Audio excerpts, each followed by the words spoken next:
হ্যাংলা আর মাথা দিয়েছে তেলে চকচক করছে। পুরো চুপ করতো, উপর থেকে সবসময় মানুষের বিচার করতে নেই। ও আমাদের কলেজে সব থেকে মেধাবী ছাত্র। আর ওর চেহারাটা দেখেছিস কত সুন্দর। কি রে, তুই আবার ওর প্রেমে পড়ে গেলি নাকি?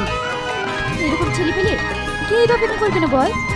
সত্যি তোর উচিত দেখে আমি অবাক হয়ে যাচ্ছি। কেন? শাহিন শোনো।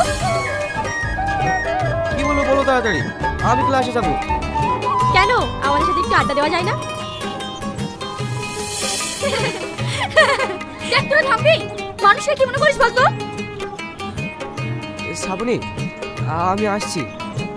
শাহিন কালকে নোটটা একটু দেবে?